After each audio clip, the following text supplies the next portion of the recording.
ನೀವು ಮ್ಯಾನಿಫೆಸ್ಟ್ ಎಲ್ಲ ಹೇಳ್ತೀರಲ್ಲ, ಗಂಡ್ಮಗುನೇ ಆಗ್ಬೇಕು, ಹೆಣ್ಮಗುನೇ ಆಗ್ಬೇಕು. ಹೆಣ್ಮಗು ಅಂದ್ರೆ ತುಂಬಾ ಇಷ್ಟ. ಇವತ್ತು ಅನ್ಕೊಂಡಿರೋ ನಮ್ಮ ಲವ್ ಸ್ಟೋರಿ ಇಷ್ಟು ಫೇಮಸ್ ಆಗಿದೆ. Life is unpredictable. ತುಂಬಾ ಹೆಣ್ಮಕ್ಳೆ they want to be single. ಯಾಕಂತಂದ್ರೆ ನೀವು ಸಾಯೋವರೆಗೂ ನೀವು ಒಬ್ಬರ ಹತ್ರ ಓಡಿಸ್ಕೊಂಡು ಬೈಸ್ಕೊಂಡು ಯಾಕೆ ಜೀವನ ಮಾಡ್ಬೇಕು? 7-8 years ಆಗಿ ಮದುವೆ ಆಗಿದ್ರು ಅಂತ ಟೇಕ್ ಡಿವೋರ್ಸ್. ಸೊ ಅವ್ರು ಬೇಡ ಅಂತ ಹೋದ್ರೆ ಏನ್ ಮಾಡಕ್ಕಾಗತ್ತೆ? ನಾವು ಯಾರಿಗೂ ಫೋರ್ಸ್ ಮಾಡಕ್ಕಾಗಲ್ಲಮ್ಮ. ನಿಮಗೆ ಲವ್ ಅನ್ನೋ ವರ್ಡ್ ಗೊತ್ತಾಗಿದ್ ಯಾವಾಗ? ಯೋಚನೆ ಕೇಳ್ತೀನಿ, ಹೆಂಗೋ ಸ್ಕೂಲ್ ಡೇಸ್ ಅಲ್ಲಿ ನಿಂಗೆ ಲವ್ ಆಯ್ತು ಅಂತ.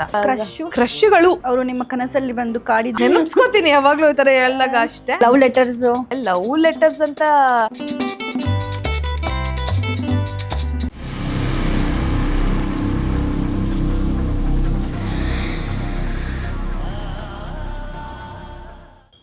ಮಕ್ಕಳು ಅಂತ ಅವಾಗಿಂದ ಹೇಳ್ತೀರಿ. ಗುಡ್ ನ್ಯೂಸ್ ಕೊಡ್ತೀನಿ ಸದ್ಯಕ್ಕಂತೂ.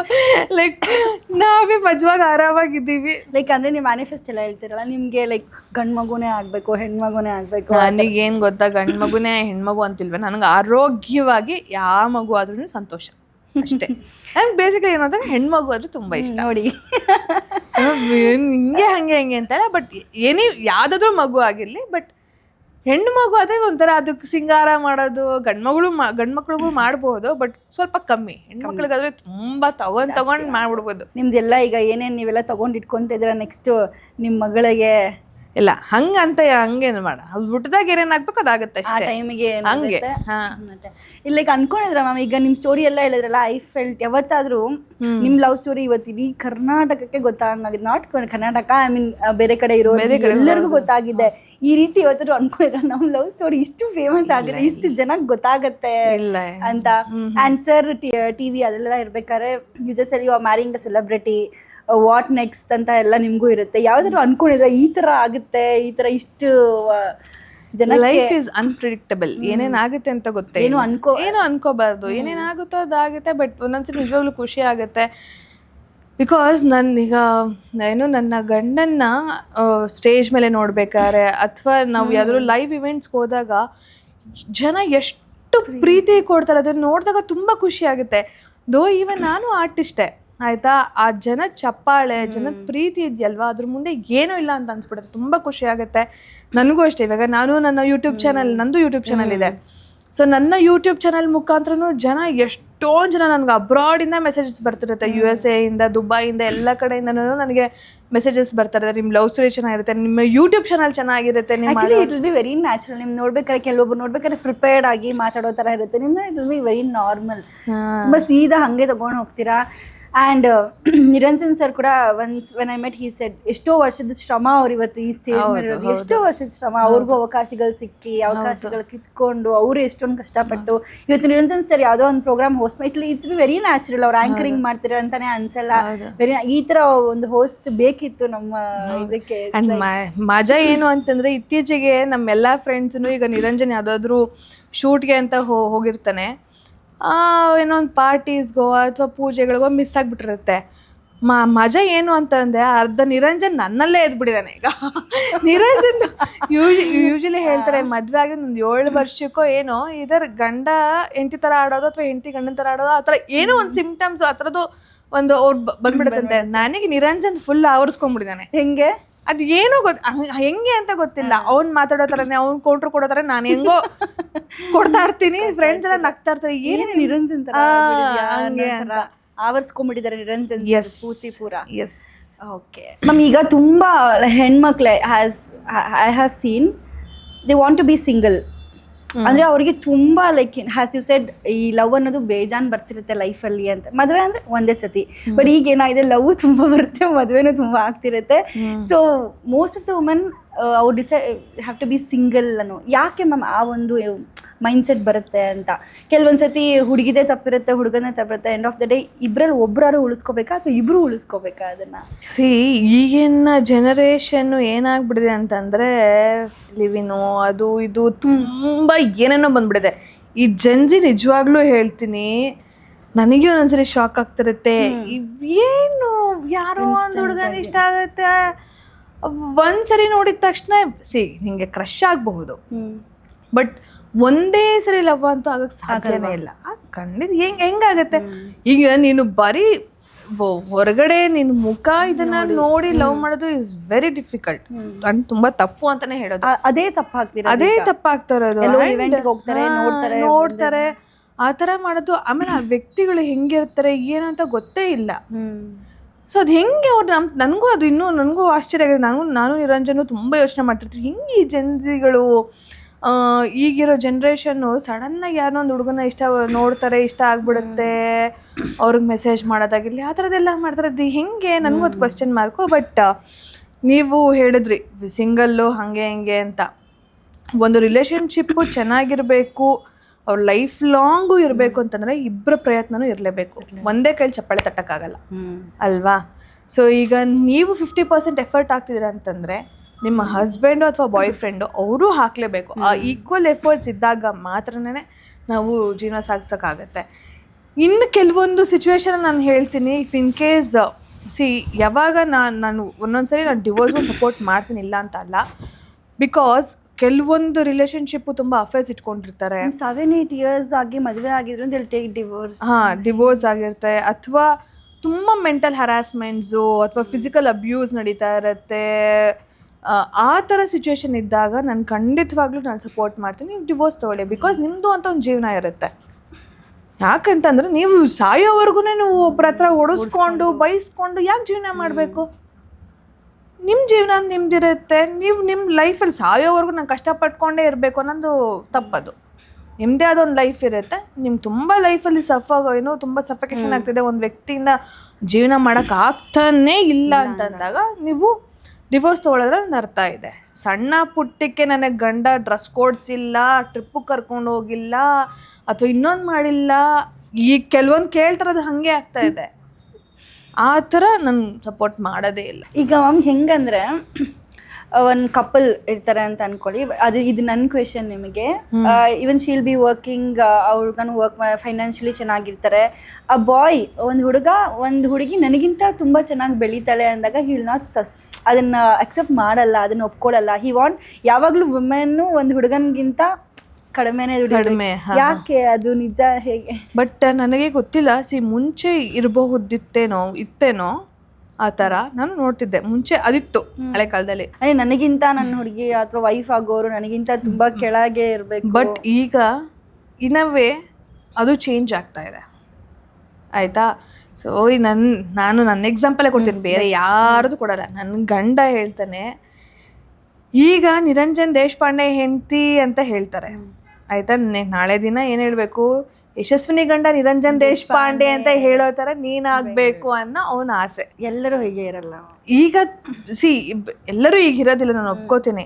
ಅದು ಮೇಲೀಗೋ ಇದ್ದೇ ಇರುತ್ತೆ, ಆಯಿತಾ? ಬಟ್ ಕಾಲಕ್ರಮೇಣ ನನಗನ್ಸೋ ಪ್ರಕಾರ ಅದು ಚೇಂಜ್ ಆಗ್ತಾ ಬರ್ತದೆ. ಈಗ ಸಾಕಷ್ಟು ಜನ ನೋಡಿದಾಗ ಹೆಂಡತಿ ಗಂಡನಿಗಿಂತ ಸಂಬಳ ಜಾಸ್ತಿ ತಗೋತಾ ಇರ್ತಾರೆ, ಆಯಿತಾ? ಸೊ ಕಾಲಕ್ಕೆ ತಕ್ಕಂಗೆ ನಾವು ಜೀವನ ಮಾಡ್ಕೊಂಡು ಹೋಗಬೇಕು. ಆ್ಯಂಡ್ ಅದಾಗ್ತಿದೆ ಅನ್ನೋ ಒಂದು ಭರವಸೆಯಲ್ಲಿ ಇದ್ದೀನಿ. ನಾನು ನೋಡಿದ್ದೀನಿ ಕೂಡ, ಹಾಗಾಗಿ ಹೇಳ್ತಾ ಇರೋದು. ಬಟ್ ಮುಂಚೆ ಅಂತೂ ಖಂಡಿತವಾಗ್ಲೂ ಎಸ್ ಅಫ್ಕೋರ್ಸ್ ನಾನು ಹೆಚ್ಚು ನೀನು ಕಡಿಮೆ ಹಾಗೆ ಹಿಂಗೆ. ಬಟ್ ಈಗ ಎಲ್ಲರೂ ಈಕ್ವಲಿ ವರ್ಕ್ ಮಾಡ್ತಾರೆ, ಈಕ್ವಲಿ ಮನೇನ ನೋಡ್ಕೋತಾರೆ ಇದೆ. ಬಟ್ ಸ್ಟಿಲ್ ಎಲ್ಲೋ ಒಂದು ಕಡೆ ವುಮೆನ್ ಅಫ್ಕೋರ್ಸ್ ಎಲ್ಲೋ ಒಂದು ಕಡೆ ಇದೆ. ಅವ್ರು ಚೇಂಜ್ ಆಗಬೇಕು. ಆ್ಯಂಡ್ ಇನ್ನೊಂದು, ಗಂಡ ಆ ಥರ ಸಪೋರ್ಟ್ ಮಾಡ್ತಿದ್ದಾನೆ ಅಂತಂದಾಗ ಹೆಂಡ್ತಿರು ನಾವೂ ಅಷ್ಟೇ, ನಾವು ಸಪೋರ್ಟಿವ್ ಆಗಿರಬೇಕು. ಅದೇ ಎರಡೂ ಕೈ ಸೇರಿದ್ರೆ ಚಪ್ಪಾಳೆ. ಸೊ ಇಬ್ಬರು ಈಕ್ವಲ್ ಆಗಿ ಬ್ಯಾಲೆನ್ಸ್ ಮಾಡಿದ್ರೆ ಆ ಲೈಫ್ ತುಂಬ ಚೆನ್ನಾಗಿರುತ್ತೆ. ಓಕೆ, ಲೈಕ್ ಮ್ಯಾಮ್ ನಿಮ್ಮ ಲೈಫಲ್ಲಿ ಯಾವತ್ತಾದ್ರೂ ಈ ಥರ ಆಗಿದೆಯಾ? ಈ ಪ್ರೀತಿಗೆ ಆಯಸ್ ಕಮ್ಮಿ ಅಂತ ಗೊತ್ತಿದ್ರೂ ಆ ಪ್ರೀತಿನ ನಾವೆಲ್ಲೋ ಹಿಡ್ಕೊಂಡು ಅಪ್ಕೊಳ್ಳೋದಕ್ಕೆ ಹೋಗ್ತೀವಿ ಕೆಲವೊಂದ್ಸತಿ. ಲೈಕ್ ಅಂದರೆ ನಿಮ್ಮ ಸುತ್ತಮುತ್ತ ಕತೆಗಳಾಗಿರ್ಬೋದು, ಯಾವುದಾದ್ರೂ ಆಗಲಿ, ಈ ಪ್ರೀತಿಗೆ ಆಯಸ್ ಕಮ್ಮಿ ಅಂತ ಗೊತ್ತಿದ್ರೂ ನಾವು ಅದನ್ನು ಅಪ್ಕೊಳ್ಳೋಕ್ಕೆ ಚುಚ್ಕೊಳ್ಳೋಕ್ಕೆ ಹೋಗ್ತೀವಿ, ಅದು ನಮ್ಮ ಪ್ರಾಣಕ್ಕೆ ಹುಟ್ಟಾಗ್ಬಿಡುತ್ತೆ ಒಂದಿನ ಅನಿಸಿದೆ. ಬಟ್ ಅಂದರೆ ನನಗಾಗಿರೋದು ಅಥವಾ ಬೇರೆಯವ್ರಿಗಾಗಿರೋದು ಎನಿಥಿಂಗ್ ಇಟ್ ಮೈಟ್ ಅನಿಸಿರೋದನ್ನ ನಾವು ಹೇಳಿರ್ತೀವಿ, ಆಯಿತಾ? ಹೇಳಿ ಅವ್ರ ಮಾತು ಕೇಳಿಲ್ಲ ಅಂತಂದರೆ ಅನುಭವಿಸಿ ಅಂತ ಬಿಟ್ಬಿಡ್ಬೇಕು. ಏನು ಮಾಡೋಕ್ಕಾಗತ್ತೆ? ತುಂಬ ಎಷ್ಟು ನಮ್ಮ ಎಫರ್ಟ್ಸು ಮೀರಿ ನಾವು ಹೇಳಿರ್ತೀವಿ, ಬೇಡ ಇದು ಯಾಕೋ ಕೈ ಕೊಡೋ ಥರ ಇದೆ, ನಿನ್ನ ಹುಷಾರಲ್ಲಿ ನೀನಿರು ಅಂತ ಹೇಳಿರೋದು ಉಂಟು. ಸೊ ಅವರು ಬೇಡ ಅಂತ ಹೋದರೆ ಏನು ಮಾಡೋಕ್ಕಾಗತ್ತೆ? ನಾವು ಯಾರಿಗೂ ಫೋರ್ಸ್ ಮಾಡೋಕ್ಕಾಗಲ್ಲಮ್ಮ. ಬೇಡ ಮಾಡಿ ಏನು ಉಳಿಯಲ್ಲ, ಏನು ಏನು ಫೋರ್ಸ್ ಮಾಡಿದ್ರೆ ಮುಚ್ಕೊಂಡು ಹೋಗು ಅಂತಾರೆ, ಹಿಂಗೆ ಅಂತಾರೆ, ನಿನ್ ಜೀವನ ನಿಂದು, ನನ್ ಜೀವನ ನಂದು, ಹಂಗೆ ಹಿಂಗೆ ಅಂತ. ಆಮೇಲೆ ಬಂದಾಗ ನಮಗೆ ನಮ್ಮ ಮುಂದೆ ನೀನ್ ಹೇಳಿದ ಅವಾಗ ಕರೆಕ್ಟು ಅಂತ, ಅವಾಗ ಏನಾಗಿರುತ್ತೆ, ಕಾಲ ಮೀರೋಗಿರುತ್ತೆ. ಓಕೆ ಮ್ಯಾಮ್, ಒಂಚೂರು ನಿಮ್ಮ ಸ್ಕೂಲ್ ಡೇಸ್ ಕಡೆಗೆ ಬರೋಣ. I want to ask you, ಇವಾಗ ನಮ್ಮ ಏಜಲ್ಲೆಲ್ಲ ಲವ್ ಅಂತ ವರ್ಡೇ ಗೊತ್ತಾಗಿದೆ ನಮ್ಗೆ ವೆನ್ ವಿ ಆರ್ 10th ಎಲ್ಲ ಮುಗಿಸ್ಕೊಂಡು ಬಂದಮೇಲೆ. ಓಕೆ, ಹಿಂಗೆ ಲವ್ ಅಂತ ಇರುತ್ತೆ, ಹಾಗೆ ಹೀಗೆ ಅಂತೆಲ್ಲ. ನಿಮಗೆ ಲವ್ ಅನ್ನೋ ವರ್ಡ್ ಗೊತ್ತಾಗಿದ್ದು ಯಾವಾಗ, ಈ ಥರ ಲವ್ ಅಂತ ಇದೆ ಅಂತ? ನಂಗೆ ಲವ್ ಅಂತ ಗೊತ್ತಾಗಿದೆ ಕಾಲೇಜ್ ಕಾಲೇಜ್ ನಂಗೆ ಯೋಚನೆ ಕೇಳ್ತೀನಿ, ಹೆಂಗೋ ಸ್ಕೂಲ್ ಡೇಸ್ ಅಲ್ಲಿ ನಿಂಗೆ ಲವ್ ಆಯ್ತು ಅಂತ.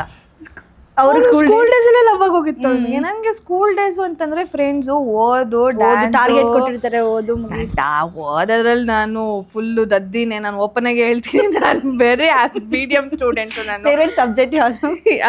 ಫೇವ್ರೆಟ್ ಅಯ್ಯೋ ಅದಕ್ಕೆ ಹ್ಯಾಂಡ್ಸ್ ಅಪ್. ನಾನು ಮ್ಯಾಥ್ಸ್ ಅಲ್ವೇ ಅಲ್ಲ, ಸೈನ್ಸ್, ಅಯ್ಯೋ GK ಜನರಲ್ ನಾಲೆಜ್. ಅಯ್ಯೋ ಆ ಜನರಲ್ ನಾಲೆಜ್ ನನ್ ಗಂಡನ್ ಕೇಳ್ಬಿಟ್ರೆ ನಂಗೆ GK ಇಲ್ವೇ ಇಲ್ಲ, ಜನರಲ್ ನಾಲೆಜ್ ಇಲ್ಲ. ಫೋನ್ ಮಾಡಿದ್ರು ಅವರು, ಜನರಲ್ ನಾಲೆಜ್ ಇಲ್ವೇ ಇಲ್ಲ. ಆ ಕ್ವಶನ್ಸ್ ಅಂತೂ ಖಂಡಿತವಾಗ್ಲೂ ಕೇಳ್ಬಿಡಿ ಆಯ್ತಾ. ಸೊ ಏನು ನನಗೆ ಎಲ್ಲನೂ ಆವ್ರೇಜ್ ಆಗಿ ಓದ್ತಾ ಇದ್ದೆ ನಾನು. ಏನು ಗೊತ್ತಾ, ಫೈನಲ್ ಎಕ್ಸಾಮಲ್ಲಿ ಪಾಸ್ ಆಗ್ಬಿಡ್ಬೇಕು. ಅಲ್ಲಿರೋದ್ರು ನಂಗೆ ಬ್ಯಾಕ್ಲಾಗ್ ಬಂದ್ಬಿಡುತ್ತೆ, ಇನ್ನೊಂದು ವರ್ಷ ಎಲ್ಲ ಕೂತ್ಕೊಂಡು ಓದ್ಬೇಕಲ್ಲ. ನಾನು ಹೆಂಗೆ ಏನು ಫೈನಲ್ ಎಕ್ಸಾಮಲ್ಲಂತೂ ಕಣ್ಣಿಗೆ ಎಣ್ಣೆ ಬಿಟ್ಕೊಂಡು ಓದ್ತಾ ಇದ್ದೆ. ಅಟ್ಲೀಸ್ಟ್ ನಾನು ಜಸ್ಟ್ ಪಾಸ್ ಆದ್ರೂ ಆಗ್ಲೇಬೇಕು. ಆ ಕಡೆ ಈ ಕಡೆ ಹಿಂಗೆ ನೋಡ್ಕೊಂಡು ಬರೀತಿರ್ಲಿಲ್ಲ. ಮಾಡಿದ್ದೀವಿ, ಅದು ಮಾಡಲೇಬೇಕು. ಮಾಡಲಿಲ್ಲ ಅಂದ್ರೆ ಚೈಲ್ಡ್ಹುಡ್ ಅಲ್ವೇ ಅಲ್ಲ, ಅದು ಮಾಡಬೇಕು. ಈ ತೋರ್ಸು ಅವ್ರು ನನ್ನ ಮುಂದೆ ಒಬ್ಬ ವಿಕಾಸ್ ಅಂತ ಇದ್ದ, ಅವನು ಸಕ್ಕತ್ತಾಗಿ ಓದ್ತಾ, ಅವ್ನು ತೋರಿಸ್ತಾನೆ ಇರ್ಲಿಲ್ಲ. ಅವ್ನು ಮಾತಾಡಿಸ್ತಾನೂ ಇರ್ಲಿಲ್ಲ, ತೋರಿಸ್ತಾನೂ ಇರ್ಲಿಲ್ಲ. ಒಟ್ಟಾರೆ ನಿಮ್ಮ ಸ್ಕೂಲ್ ಟೈಮಲ್ಲಿ ಲವ್, ಕ್ರಶು ಏನು ಟೀಚರ್ ಮೇಲೆ ಅದನ್ನ ಇಷ್ಟಪಟ್ಟಿದ್ದಾರೆ. ನಾನು ಇಷ್ಟಪಟ್ಟು ನಾನು ಹಾಕೊಟ್ಬಿಟ್ಟಿದ್ದೀನಿ. ನೀವು ಇಷ್ಟಪಡ್ತಿದ್ದೀನಿ ಮ್ಯಾಮ್ ಅಂತ ಹಾಕೊಟ್ಬಿಟ್ಟಿದ್ದೀನಿ, ಬಟ್ ನಾನಂತೂ ಮಾಡಿಲ್ಲ. ನಿಮ್ಮ ಫ್ರೆಂಡ್ಸು ಜೊತೆ ಇರೋರು ನನ್ನ ಜೊತೆ ಹೆಲ್ಪ್ ಮಾಡ್ತಿರ್ಲಿಲ್ಲ ನೀವು ಯಾರಿಗೂ? ಲವ್ ಅಪೋಸಿಟ್ ಮಾಡ್ತಿದ್ರಾ? ಏನು ಮಾಡ್ತಾರೆ, ಏನು ಗೊತ್ತೇ ಆಗ್ತಿಲ್ಲ. ಕಾಲೇಜಿಗೆ ಬಂದ್ಮೇಲೆ ನಿಮ್ಗೆ? ಕಾಲೇಜಿಗೆ ಬಂದ್ಮೇಲೆ ಕ್ರಶ್ಗಳು ಅಫ್ಕೋರ್ಸ್. ಕ್ರಶ್ಗಳ ಅಥವಾ ಕ್ರಶ್ಗಳು ಇವಾಗ ಯಾರೋ ಒಬ್ರು ಏನೋ ರೋಡಲ್ಲಿ ಹೋಗ್ತಿರ್ತಾರೆ, ಸಕ್ಕತ್ತಾಗಿದ್ದಾನಲ್ವಾ, ಅದು ಕ್ರಶ್ ಅಷ್ಟೇ. ಆಕ್ಚುಲಿ ಕ್ರಶ್ ಅಂದ್ರೆ ಅಷ್ಟೇ. ಇವಾಗಿನ ಕ್ರಶ್ ನೋಡಿದ ತಕ್ಷಣ ಕ್ರಶ್ ಆಗುತ್ತೆ, ಅದು ಬೇರೆನೆ ಕ್ರಶ್ ಆಗಿ ಇನ್ನೊಂದಾಗಿ ಏನೇನೋ ಆಗ್ಬಿಡುತ್ತೆ. ಬಟ್ ಕ್ರಶ್ ಅಂತಂದ್ರೆ ನೋಡಿ ಸಕ್ಕತ್ತಾಗಿರಲ್ಲ, ಕ್ಯೂಟ್ ಆಗಿರಲ್ವಾ, ಹ್ಯಾಂಡ್ಸಮ್ ಆಗಿದಾನಲ್ವಾ, ಅಷ್ಟೇ. ನಾವು ಅವ್ರ ವಿಷಯಕ್ಕೆ ಹೋಗಲ್ಲ, ನಂಬರ್ ತಗೊಳ್ಳೋದಾಗ್ಲಿ ಅಷ್ಟೇ. ಅವಾಗಿನ ಕ್ರಶ್ ಇದು ಆಕ್ಚುಲಿ ಅದೇ ಚೆನ್ನಾಗಿರುತ್ತೆ. ಈಗ ಹಂಗೆ ಆತರ ಸಿಂಗಾಪುರಲ್ಲಿ ಏನು ವಾಪಸ್ ಇಂಡಿಯಾಗೆ ಬರ್ಬೇಕಾದ್ರೆ ಏರ್ಪೋರ್ಟಲ್ಲಿ ಒಬ್ಬ ಅವನು ಕಾಲೇಜ್ ಟೈಮಲ್ಲಿ ಸಿಂಗಾಪುರ್ ಹೋಗಿದ್ರ? ನನ್ನ ಪರ್ಫಾರ್ಮೆನ್ಸ್ಗೋಸ್ಕರ, ಭರತನಾಟ್ಯಂ ಪರ್ಫಾರ್ಮೆನ್ಸ್ಗೋಸ್ಕರ. ಅವಾಗ ಅಂತ ಹೋದಾಗ ಯಾರೋ ಸಕ್ಕದಾಗಿರೋ ಹುಡುಗ ಹೋಗ್ತಾ ಇದ್ದ. ಹೆಂಗೆ ಗೊತ್ತಾ ನನಗೆ, ಅಯ್ಯೋ ಎಷ್ಟು ಚೆನ್ನಾಗಿದೆ ಹುಡುಕೊಂಡು ಓಡೋಗ ಅವನ್ನ ನೋಡಿದ್ದೀನಿ ನಾನು. ಅಷ್ಟೇ ನೋಡಿದ್ದು ಎಷ್ಟು ಚೆನ್ನಾಗಿಲ್ಲ, ಸಕ್ಕತ್ತಾಗಿದ್ದಾನಲ್ವಾ, ಹಂಗೆ ಅಂತ. ಆಮೇಲೆ ವಾಪಸ್ ಬಂದ್ಮೇಲೆ ಅವನ್ನ ಏನು ಅಷ್ಟೇ. ಅವರು ನಿಮ್ಮ ಕನಸಲ್ಲಿ ಬಂದು ಕಾಡಿದ್ದು? ಅಯ್ಯೋ ಕನಸಲ್ಲೂ ಬಂದಿಲ್ಲ, ಕಣ್ ಬಿಟ್ಟಾಗೂ ಬಂದಿಲ್ಲ. ಅವನು ನೆನಪಿಸ್ಕೋತೀನಿ ಯಾವಾಗ್ಲೂ ಈ ಥರ ಹೇಳಿದಾಗ ಅಷ್ಟೇ. ಅದು ಬಿಟ್ಟು ಓಕೆ. ಆಗ ನೀವು ಒಳ್ಳೆ ಡಾನ್ಸರ್. ಎಷ್ಟೊಂದು ಜನ ನೋಡಿ ಯಶಸ್ವಿನಿ ನಮಗೆ ಸಿಗ್ತಾಳ ಅಂತ ಕಾಳು ಹಾಕಿ ಅದು ಸಾಕಷ್ಟು ಜನ ಹಾಕಿದ್ದಾರೆ. ಇವಾಗ್ಲೂ ಹೇಳ್ತಿರ್ತಾರೆ ಲವ್ ಲೆಟರ್ಸ್, ಮೆಸೇಜ್ಗಳು ಬಂದಿದ್ದಾವೆ. ಲವ್ ಲೆಟರ್ಸ್ ಅಂತ ಯಾರು ಬರ್ದಿಲ್ಲ. ನನ್ಗೆ ಇವಾಗ್ಲೂ ಬರುತ್ತೆ. ಕಮೆಂಟ್ಗಳು ಹಾಕ್ಬಿಟ್ಟಿರ್ತಾರೆ, ಅಯ್ಯೋ ನಿಮ್ಮಂತೆ ಹೆಂಡತಿ ಸಿಗ್ಬಾರ್ದಾ ನನಗೆ, ಹೆಂಗೆ ಅಂತ ಇವಾಗ ಹಾಕ್ತಾರೆ. ನಿನ್ನಂತೆ ನೋಡೆ ನಿನ್ನಂತೆ ಹೆಂಡತಿ ಸಿಗ್ಬೇಕಂತೆ ಹಂಗೆ ಅಂತ. ಅವನು ಖುಷಿ ಪಡ್ತಾನೆಲ್ಲ ನೋಡಿ. ನಾನೇ ಸ್ವಲ್ಪ ಪೊಸೆಸಿವ್, ನನ್ನ ಗಂಡ ನನಗೆ ಮಾತ್ರನೇ. ಬಟ್ ಆ ಥರ ಬುದ್ಧಿ ಇರೋವಂಥ ಗಂಡ ಸಿಗ್ಲಿ, ಎಲ್ಲ ಹೆಣ್ಮಕ್ಳಿಗೂ ಸಿಗ್ಲಿ. ಬಟ್ ಆ ಮಾಸ್ಟರ್ ಪೀಸು ನನಗೆ ಮಾತ್ರನೇ ಅಷ್ಟೇ. ಸೊ ಬೇರೆ ಸೊ ನಿಮಗೆ ಹೊಟ್ಟೆ ಕಿಚ್ಚಾಗುತ್ತೆ ಅಂಗರಾಜನ್ ಸರ್ ಯಾರ ಹತ್ರ ಕ್ಲೋಸ್ ಆಗಿದ್ದಾಗ? ಅಫ್ಕೋರ್ಸ್ ಹೆಣ್ಮಕ್ಳು ಅಂತಂದ್ರೆ ಅದು ಇರಬೇಕು. ಎಸ್ಪೆಷಲಿ ವೆನ್ ಯು ಆರ್ ಏನು ಲವಿಂಗ್ ಪಾರ್ಟ್ನರ್. ಅವನು ಪೊಸೆಸಿವ್ ಅಂತ ಅವನಿಲ್ಲ, ಅವನೇನು ಪೊಸೆಸಿವ್ ಕಟ್ಕೊಂಡು ಏನಾಗಬೇಕು, ನೀನು ನನ್ನೋಳು ಅಂತ ಗೊತ್ತು, ನಾನು ಇನ್ನೋಳು ಅಂತ ಗೊತ್ತಾದ್ರೆ ಪೊಸೆಸಿವ್ ಏನು ಹಂಗೆ. ಬಟ್ ನನಗೇನು ಅಂತಂದ್ರೆ ಆ ಪೊಸೆಸಿವ್ನೆಸ್ ಇರಬೇಕು. ಅವ್ನು ಪೊಸೆಸಿವ್ ತೋರಿಸ್ತಾನೆ, ನನ್ನ ಕೇರ್ ಮಾಡ್ತಿರ್ತಾನೆ, ಎಲ್ಲ ಮಾಡ್ತಿರ್ತಾನೆ. ನೀನು ಅವನ ಜೊತೆ ಮಾತಾಡಬಾರ್ದು, ಇವನ ಜೊತೆ ಮಾತಾಡಬಾರ್ದು, ಹಾಗೆ ಇಲ್ವೇ ಇಲ್ಲ. ಹಿ ಮೇಕ್ ಶೋರ್ ನಿನಗೆ ಗೊತ್ತಾಗಬೇಕು ಅವ್ರ ಜೊತೆ ಮಾತಾಡಿದ್ರೆ ನೀನು ಸೇಫ್ ಆಗಿದ್ಯಾ, ನೀನು ಕಂಫರ್ಟ್ ಆಗಿದ್ಯಾ. ಆ ಲೆವೆಲ್ ಮೆಚುರಿಟಿ ಈಗಿಲ್ಲ. ಆ ಲೆವೆಲ್ಗೆ ಆ ಥರ ನಿನ್ಗಿಲ್ವಾ? ಬಿಟ್ಟಾಗಿ ಬರ್ತಾ ಇರಬೇಕು ಅಷ್ಟೇ ಅಷ್ಟೇ ಅಷ್ಟೇ ಮುಗೀತು. ಹಂಗೆ. ಅದೇ ನಿಮ್ಮ ಸ್ಕೂಲ್ ಡೇಸ್ ಕಡೆಯಿಂದ ಬಂದು ಕಾಲೇಜ್, ಓಕೆ ಕಾಲೇಜಲ್ಲಿ ನಿಮಗೆ ಕ್ರಶ್ಶು, ಲವ್ ಆಗಿತ್ತು ಎಲ್ಲ ಆಗಿತ್ತು. ಬ್ರೇಕಪ್ಪು ಆಯಿತು, ಎಲ್ಲ ಆಯಿತು. ಅದರಿಂದ ನೀವು ಕಲ್ತಿದ್ದು ಒಂದು ಲೆಸನ್ ಏನು ಮ್ಯಾಮ್? ನನ್ನ ಪಾಸ್ಟು, ನನ್ನ ಎಕ್ಸ್ಗಳಲ್ಲಿ ಏನೇನು ಬ್ರೇಕಪ್ಪಲ್ಲಿ ಏನೇನು ಆಗಿತ್ತೋ ಆ ಮಿಸ್ಟೇಕ್ಸ್ನ ಇವಾಗ ಮಾಡಬಾರ್ದು ಅನ್ನೋದೇ ನಂಗೆ ದೊಡ್ಡ ಲೆಸನ್ನು ಆಯಿತಾ. ಸೊ ಅದನ್ನು ನನ್ನ ಜೀವನ ಪರ್ಯಂತ ನಾನು ಹೇಳಿದ್ನಲ್ವಾ, ಆ ಡಿಪ್ರೆಷನ್ ನಮ್ಮ ಮನೆಯಲ್ಲಿ ಎಲ್ಲ ಗೊತ್ತಾಗಿ, ವಿಚಾರ ಗೊತ್ತಾಗಿ, ನಾನು ನನ್ನ ಕಾಲೇಜ್ ಡ್ರೆಸ್ಸಲ್ಲಿ ಏನೇನು